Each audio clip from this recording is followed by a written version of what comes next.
Hello, this is the tradesight stocks and futures market preview and economic data roadmap for the week beginning Monday the 24th of June going into Friday the 28th. This will be the end of the quarter already, second quarter here in the U.S. Unbelievable. Here's a look at the S&P daily chart. We're going to talk about this first, then we'll look at some of the intraday action this week on the futures, then we'll talk about what's ahead for here in the markets.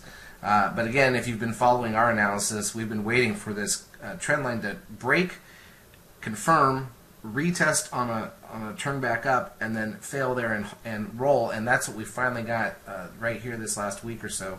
The real break was over a week ago, but then the turn back up took us on the Tuesday back to retest. We basically closed right on the line, maybe a point or two above it.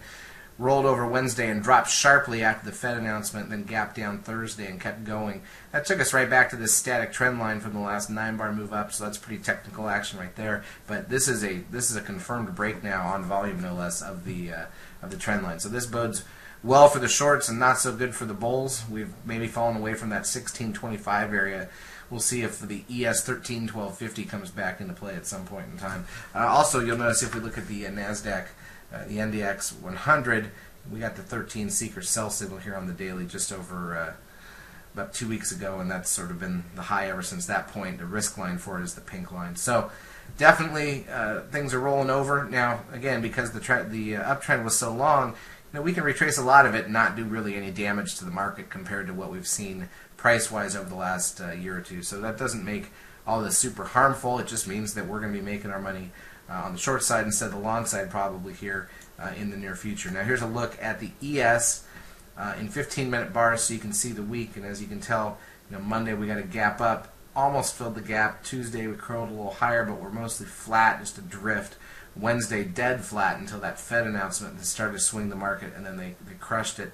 That came back, and then Thursday morning we gapped down, and you'll notice that on the 15-minute time frame we got a Comer and a seeker buy signal here real late on Thursday. Led to a little gap up, a little curl, and then a gap up Friday. Friday was triple expiration. Okay, so we weren't going to really go anywhere probably no matter what else was going on. And sure enough, look at the close on Friday versus the close on Thursday. Basically a flat session on the ES minis. So again, I think we've got this confirmation. I think we got to be looking for downward movement in the market as good opportunities for shorting and sticking with those trades.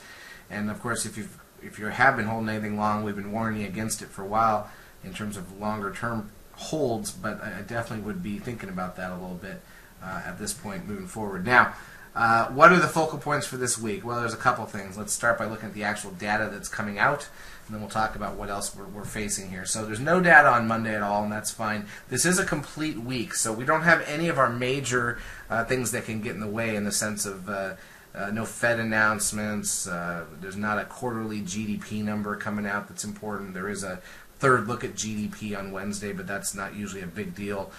What we're going to be focused on here is that this is the end of the quarter. Friday is the last trading day of the first half, if you can believe that, first half of 2013. So we'll be coming back on Monday the 1st after that of July.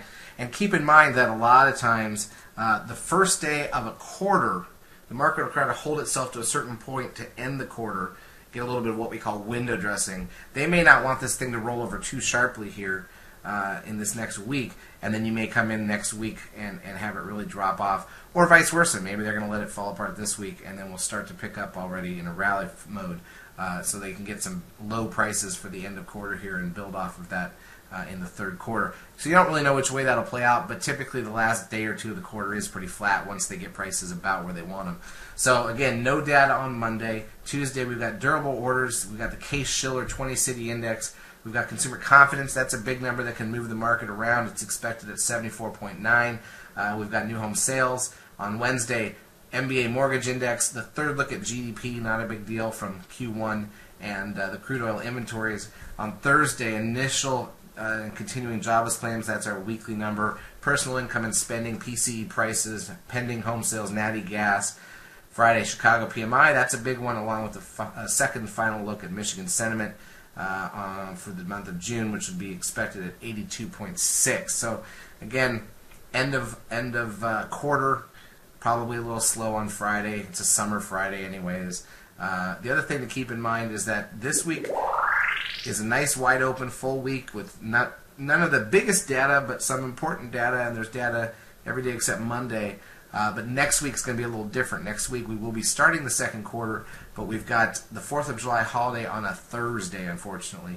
So that means Friday is going to be a waste of time. Monday and maybe Tuesday we'll get some action. Probably Tuesday will be the better trading day that week, and then people will be heading out the door Wednesday. So having that holiday on a Thursday can really mess things up.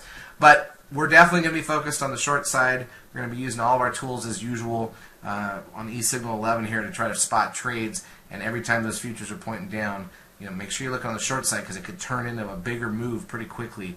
A lot easier to make money on the short side when things are falling apart than it is to make money on the long side when things are going up. So a little bit of excitement from our perspective here to have this market finally rolling over a bit and give us some opportunities in a different direction. But we don't see it as being anything that's going to turn into a major disaster. But it's healthy to have pullbacks, and we'll have some good opportunities because of it in our trading lab. Have a good weekend.